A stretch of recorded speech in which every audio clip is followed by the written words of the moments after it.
बिस्मिल्लाहिर्रहमानिर्रहीम। आज का टॉपिक हम स्क्विड गार्ड के ऊपर कंडक्ट करेंगे, या आज का टॉपिक हमारा स्क्विड गार्ड है। Squid guard basically filtering software है जो कि कंटेंट को फ़िल्टर करने के काम आता है। कंटेंट फ़िल्टर से मुराद हमारी फ़िलहाल पोर्न कंट्रोल, यानी कि यूज़र जो हैं वो अनवांटेड साइट्स पे ना जा सकें, उनको आप रिस्ट्रिक्ट कर सकें। ये बहुत ज़्यादा स्क्विड गार्ड जो है उसकी वेबसाइट है squidguard.org या squidguard.org। बहुत ज़्यादा एफिशिएंट और बहुत ज़्यादा इफ़ेक्टिव फ़िल्टर है ये पोर्न कंट्रोल या कंटेंट कंट्रोल के लिए। हम आज के टॉपिक में देखेंगे कि इसको हम कैसे कॉन्फ़िगर करेंगे। ऑलरेडी मेरे पास इस मशीन पे ये कॉन्फ़िगर्ड है और उसको मैं आपको चेक करवा देता हूँ कि इसको मैं अगर कहूँ कि लोकल प्रॉक्सी को ये यूज़ करे और यहाँ पे मैं किसी भी पोर्न साइट पे जाने की कोशिश करूँ, फॉर एग्ज़ाम्पल www.sex.com।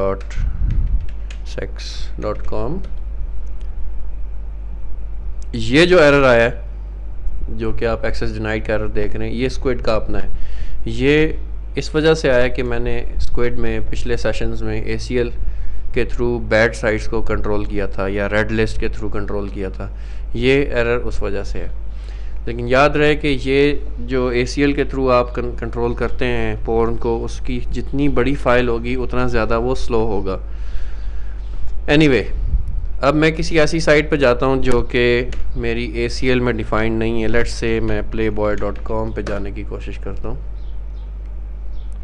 ये जो पेज मेरे सामने आया है ये स्क्विड गार्ड की तरफ से आया है। स्क्विड गार्ड ने मुझे फ़ौरन ये पेज डिस्प्ले किया और कहा कि जनाब आप इस साइट पे जाने की कोशिश कर रहे हैं और इस साइट पे एक्सेस ब्लॉक्ड है और आपने एक्सेस किया इस IP से।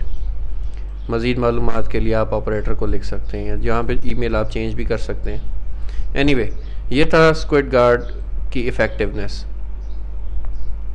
इस पे आप किसी भी और साइट पे चले जाएं।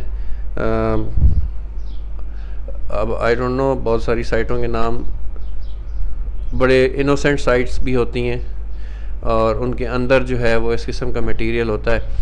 तो वर्ल्ड वाइड कुछ ऑर्गेनाइजेशंस हैं, कुछ लोग हैं जो कि ब्लैक लिस्ट्स को मेंटेन कर रहे हैं, इन साइट्स की लिस्ट को मेंटेन कर रहे हैं। तो मैं आपको एक एग्जांपल देता हूँ कि इस वक्त मेरे पास जो स्क्विड गार्ड कॉन्फ़िगर्ड है उसकी जो लिस्ट है ये वो कितनी बड़ी है। User local squid guard DB adult के अंदर हम पहुंच गए। यहाँ पे लिस्ट, ये लिस्ट आप जैसा कि देख सकते हैं, ये लिस्ट 9.7 मेगा की टेक्स्ट फाइल है जिसमें सिर्फ ये डोमेन्स की लिस्ट है और URLs की लिस्ट जो है वो 1.4 मेगा है। इसके अलावा रेगुलर एक्सप्रेशंस हैं।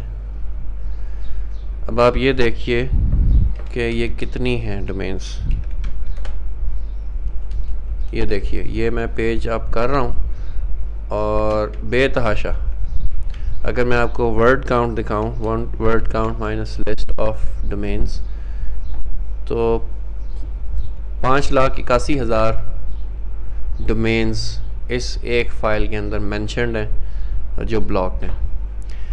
याद रहे कि ये फ़ाइल अगर आप रिप्लेस कर देंगे उस फाइल से जो हमने स्क्विड के ACL के थ्रू रेड लिस्ट या बैड साइट्स की लिस्ट बनाई थी, तो स्क्विड चलने से इनकारी हो जाएगा, ना स्टॉप होगा ना स्टार्ट होगा और कुछ भी नहीं करेगा, क्योंकि ये स्क्विड के लिए इतने ज़्यादा वर्ड्स ACL के अंदर कैपेसिटी नहीं है, उसकी कैपेबिलिटी नहीं है कि उतने सारे वर्ड्स को एक साथ उठा सके। स्क्विड गार्ड इस लिस्ट के साथ कैसे काम करता है? स्क्विड गार्ड इस लिस्ट को कन्वर्ट करता है DB के अंदर अपनी बाइनरी फॉर्मेट में और फिर उसके ऊपर बाइनरी सर्च के ज़रिए, जो लोग कंप्यूटर साइंस का बैकग्राउंड रखते हैं या बाइनरी सर्च समझते हैं वो अच्छी तरह जानते होंगे कि बाइनरी सर्च जो है वो अल्ट्रा फास्ट या बहुत ज़्यादा एफिशिएंट होती है। तो स्क्विड गार्ड बाइनरी सर्च के थ्रू हर दफ़ा जो भी URL रिक्वेस्ट होता है वो यहाँ पे ढूंढता है इस फाइल के अंदर और वहाँ से उसका एक्सेस ब्लॉक करता है। जहाँ तक स्क्विड की एक्सेस लॉग की बात है, tail minus follow slash user local squid various logs access dot log. आप यहाँ पे देखेंगे कि जो हमने प्ले बॉय की साइट एक्सेस करने की कोशिश की थी, या इसको मैं रीलोड कर देता हूँ। इवन यहाँ पे मैं एंटर करता हूँ और यहाँ पे जो चीज़ नज़र आएगी आपको वो होगी कि दिस यूज़र और this IP is trying to access this site and has been directed to this place. तो स्क्विड गार्ड की तरफ ये रिक्वेस्ट डायरेक्ट कर दी गई है। यहाँ पे डिनाइड का मैसेज, यहाँ पे टीसीपी डिनाइड का मैसेज नहीं नज़र आएगा, सॉरी, इस जगह पे टीसीपी डिनाइड का मैसेज नज़र नहीं आएगा क्योंकि स्क्विड गार्ड बेसिकली एक रीडायरेक्टर है या रीडायरेक्टेड रिक्वेस्ट के ऊपर काम करता है। इसकी सारी वर्किंग अभी हम देखेंगे। राइट, स्क्विड गार्ड के लिए ये ज़रूरी नहीं है कि स्क्विड इट्सेल्फ सोर्स कोड से कंपाइल्ड हो। तो स्क्विड बेशक आरपीएम के थ्रू इंस्टॉल हुआ हो या अपने सोर्स कोड के थ्रू इंस्टॉल किया हो, दोनों हालतों में स्क्विड गार्ड आराम से इंस्टॉल हो जाएगा क्योंकि ये थर्ड पार्टी के तौर पे इंस्टॉल होता है। जिस मशीन पे अभी आप ये एग्जांपल देख रहे हैं और उसकी वर्किंग देख रहे हैं, ये इसके ऊपर स्क्विड जो है वो सोर्स कोड से इंस्टॉल्ड है। जिस मशीन पे अभी मैं इंस्टॉल करूँगा स्क्विड गार्ड को, उस पर स्क्विड आरपीएम के थ्रू इंस्टॉल्ड है। ये मेरी मशीन है PC1 जिसके ऊपर आरपीएम मैंने चेक किया तो स्क्विड 2.5 स्टेबल 6 इंस्टॉल्ड है और इसी के थ्रू या इसी को हम यूज़ करेंगे अभी अपनी नेक्स्ट एग्जांपल में जिसमें स्क्विड गार्ड हम कॉन्फ़िगर करेंगे। तो लेट्स सी कि क्या करना है। उसके लिए सबसे पहले हम squidguard.org पे जाएंगे और वहाँ पे हम इसको डाउनलोड करेंगे, इसका सॉफ्टवेयर। याद रहे कि स्क्विड गार्ड 2001 में इसके ऊपर लास्ट वर्जन इसका रिलीज़ हुआ था, स्क्विड गार्ड 1.2.0। उसके बाद से अभी तक इस पर कोई काम नहीं हुआ।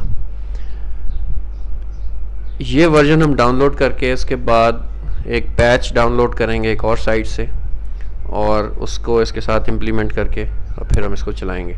उसकी वजह यह है कि स्क्विड गार्ड 1.2.0 जिस वक्त डिज़ाइन किया गया था या बनाया गया था 2001 में, उस वक्त ये बर्कले डीबी वर्जन 2.x या 2.2 या 2.3 जो भी आप कह लें उसके लिए डिज़ाइन था। आजकल हमारे पास जो बर्कले डीबी का वर्जन इंस्टॉल्ड होता है वो है 4.4।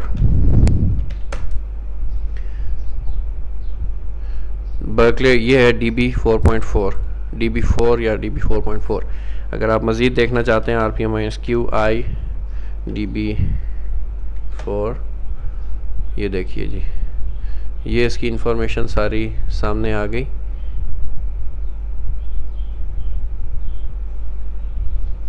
Summary Berkeley dB database library.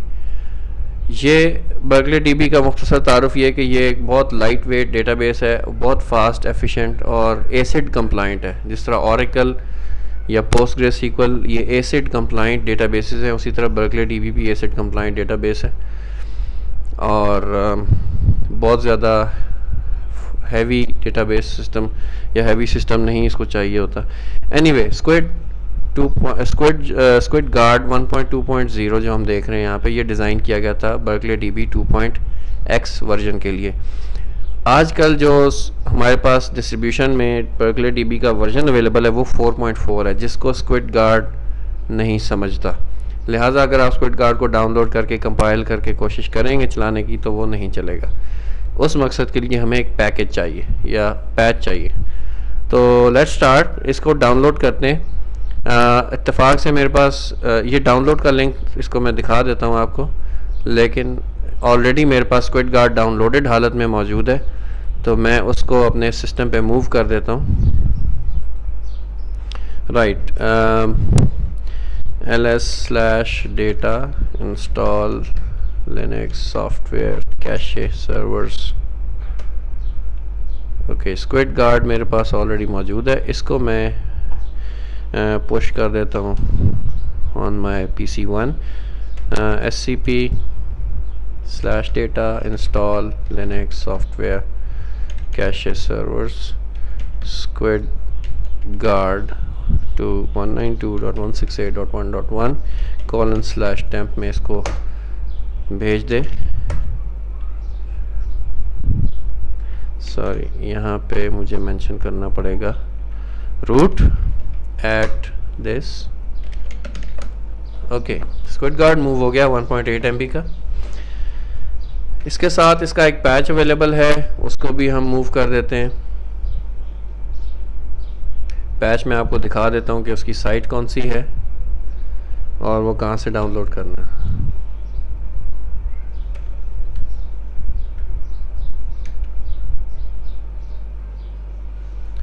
/data/download/01.bz2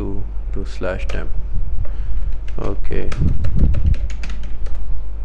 great. और तीसरी चीज़ जो मुझे चाहिए वो हैं ब्लैक लिस्ट्स, जिसके वजह से स्क्विड जो है वो उसको रोकेगा। ब्लैक लिस्ट और tar.gz, इसको भी मैंने मूव कर दिया यहाँ पे। ओके, अब मैं आपको ये दिखाना चाहूँगा कि डाउनलोड की जो स्क्रीन है वहाँ पे मैंने यहाँ से डाउनलोड का लिंक प्रेस किया, ये उसकी विंडो आ गई या पेज आ गया। यहाँ से हमने उसको HTTP के थ्रू डाउनलोड किया, स्क्विड गार्ड 1.2.0। तो ऑलरेडी मेरे पास डाउनलोडेड था, लिहाजा मैंने इसको यूज़ नहीं किया इस फैसिलिटी को। नेक्स्ट चीज़ जो मुझे चाहिए वो है इसका पैच, जो कि हमें मिलेगा यहाँ पे कंट्रीब्यूटेड के लिंक से। तो कंट्रीब्यूटेड के लिंक में से हम देख लेते हैं कि कंट्रीब्यूटेड सॉफ्टवेयर में पैचेस, ये देखें DB4 and LDAP support etcetera, इसको आप खोल लें, इसको भी खोल लें। राइट, इसके अलावा हम जो चीज़ पहले से ओपन कर लेते हैं वो है इसकी कॉन्फ़िगरेशन कैसे करनी है। ये चीज़ भी ओपन हो गई, एक ये पेज ओपन हो गया। ओके, यहाँ पे आप देख रहे हैं स्क्विड गार्ड का ये patch 01 squid guard 1.20 db config patch.bz2 add support for db4 to the configure script based on debian package difference, लेकिन इससे कोई फ़र्क नहीं पड़ता। ये वो साइट है जहाँ से मैंने इसको उठाया था, ये वाली स्क्विड गार्ड पैचेस। यहाँ से ये 01 स्क्विड गार्ड पैच, इसको आप उठा लें, बहुत छोटा सा है, 5 पॉइंट समथिंग किलोबाइट। ओके, और ये स्क्विड गार्ड की कॉन्फ़िगरेशन का हेल्प पेज है। इसमें सारी एग्जांपल्स मौजूद हैं, जिनमें से सबसे आसान हम blocking the access, blocking inappropriate sites example 4, इसको आप क्लिक करें और ये छोटी सी कॉन्फ़िग फाइल है जिसको हम यूज़ करेंगे। राइट, तो अब हम इसको कंपाइल कर लेते हैं। PC1 पे हम ये सारा काम करना चाह रहे थे। cd/temp और लिस्ट हमने देख ली कि यहाँ पे स्क्विड गार्ड भी मौजूद है, हम ब्लैक लिस्ट भी मौजूद हैं और पैच भी मौजूद है। ओके, सो सबसे पहले tar xzf स्क्विड गार्ड, और ये अनकम्प्रेस हो गया, cd स्क्विड गार्ड 1.2.0 ls, और यहाँ पे ये सारी फाइल्स मौजूद हैं। अब हम यहाँ पर पैच अप्लाई करेंगे। अगर आप पैच अप्लाई किए बगैर इसको मेक करेंगे तो देख लें क्या होता है। ./configure रन किया और इसको कोई सबसे पहली प्रॉब्लम तो ये फेस हो गई कि C कंपाइलर इसको नहीं मिला। तो वो इस वजह से कि हमने इस पर डेव टूल्स इंस्टॉल नहीं किए। तो सबसे पहले मैं इस पर डेव टूल्स इंस्टॉल करता हूँ।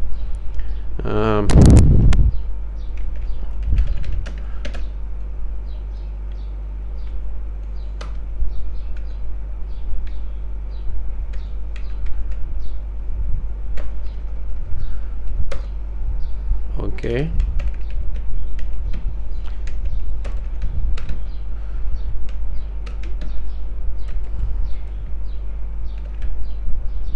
ओके, ये थोड़ा सा टाइम लेगा, लिहाजा इस पॉइंट पे मैं इस डेमोन्स्ट्रेशन को ब्रेक कर रहा हूँ, और जब ये इंस्टॉल हो जाएगा तो वहाँ से आगे मैं इसको कंटिन्यू करूँगा।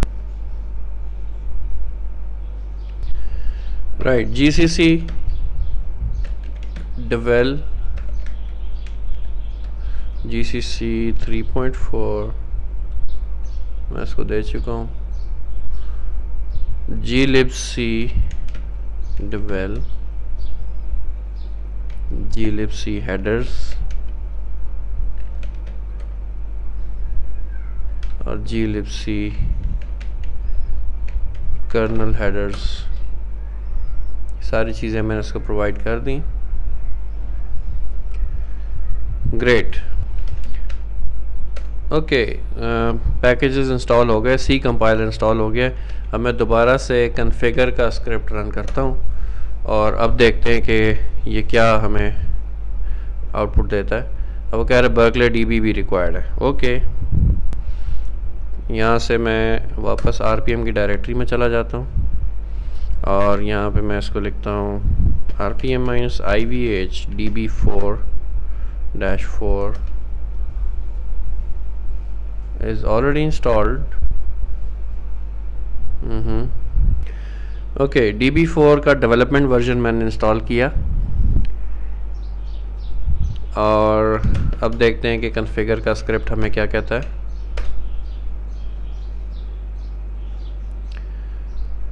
राइट,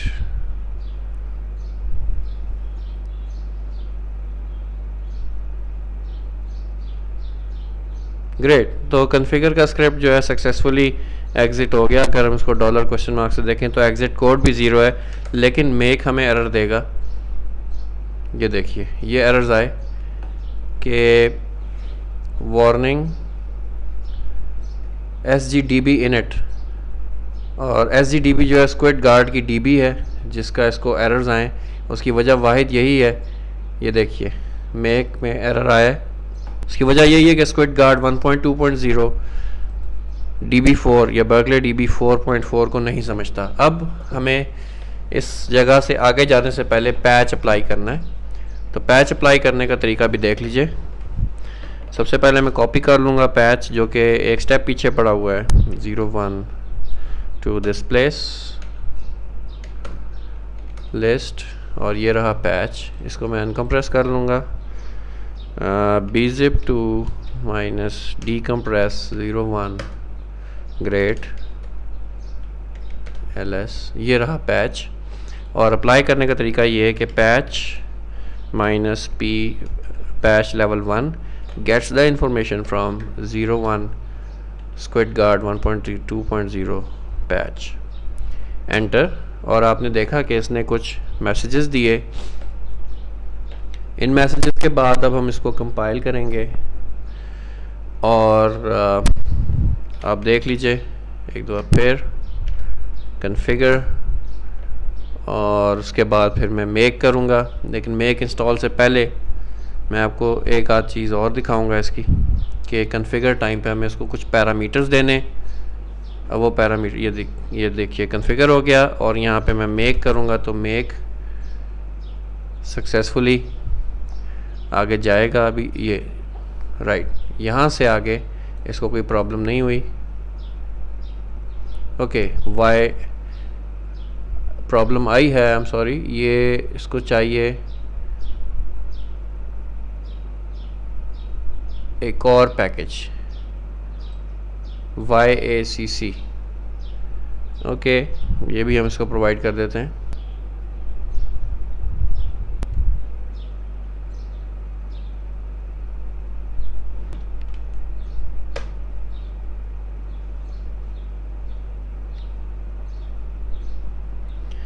राइट, तो बाइसन, बायएक और फ्लैक्स, ये 3 पैकेजेस मैंने इसको दिए हैं।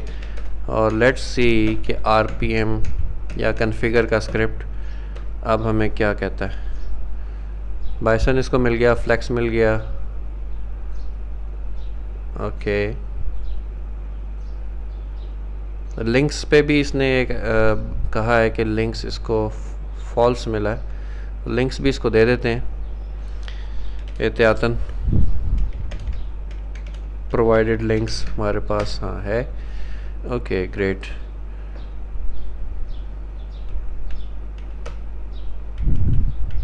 ये सारे स्टेप्स मैं जान के आपके सामने इस वजह से कर रहा हूँ ताकि जो एरर्स हैं उनको आप समझ सकें और उसके कॉरस्पॉन्डिंग पैकेजेस इंस्टॉल कर सकें। मुझे ये इस पीसी पे प्रॉब्लम्स इसलिए आ रही हैं कि इस पीसी पे जो इंस्टॉलेशन हुई उसमें डेवलपमेंट टूल्स इंस्टॉल नहीं थे इंस्टॉल टाइम पे, तो अब वो सारे मैनुअली इंस्टॉल करने पड़ रहे हैं। ओके, अब हम इसको मेक करके देखते हैं।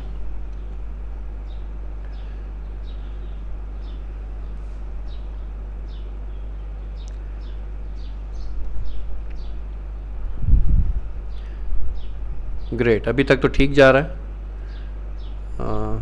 नाइस।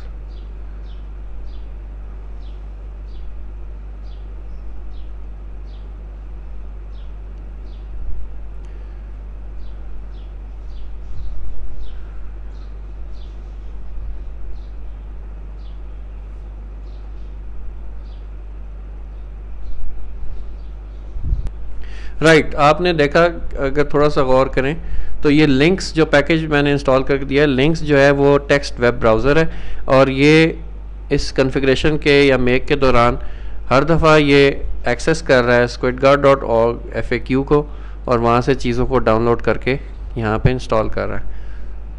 Okay great. तो इस वक्त स्क्विड गार्ड मेक हालत में कंप्लीट हो गया। अगर मैं एको से चेक करूं $? तो इसका मतलब है कि ये ज़ीरो का मतलब ये है कि ये करेक्टली मेक हो गया विदाउट एनी प्रॉब्लम्स। अब अगर मैं मेक इंस्टॉल करूं तो ये अपनी प्रॉपर डायरेक्टरीज़ में चला जाएगा। लेकिन मैं इसको इस वक्त थोड़ा सा मॉडिफाई करना चाहूँगा और वो इस तरह के कन्फिगर -हेल्प से मैं आपको 2-3 चीज़ें जो हैं वो इसमें ऐड करके या कन्फिगर टाइम पे बताना चाहूँगा। सबसे पहली बात तो ये है कि इसको जो प्रीफिक्स हम देंगे वो कौन सा देंगे। इसके बाद इसकी जो SG config, SG log और SG DB डायरेक्टरीज जो हैं वो कौन कौन सी होंगी, ये हमने इसको यहाँ पे बताना है। राइट, तो कॉन्फ़िगर टाइम पे अब ये चीज़ें हम स्पेसिफाई कर देंगे।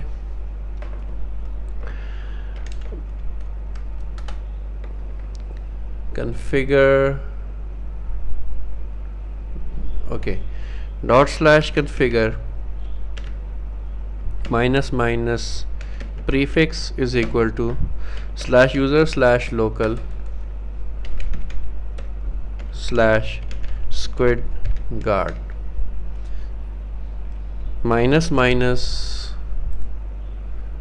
with sgconfig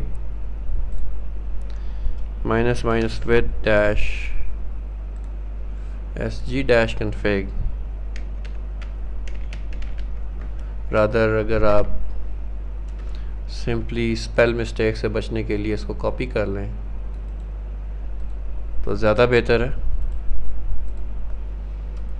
ये लोकेशन होगी /user/local /squidguard.conf। इसके बाद with squidguard log directory would be /user/local /squidguard/log और with db squidguard db home as /user/local /squidguard/db। Okay, इसके साथ अब मैं इसको कॉन्फ़िगर करता हूँ। याद रहे कि ये डायरेक्टरी इस वक्त एग्जिस्ट करना ज़रूरी नहीं है। ओके, इसको मैंने कॉन्फ़िगर पे लगाया।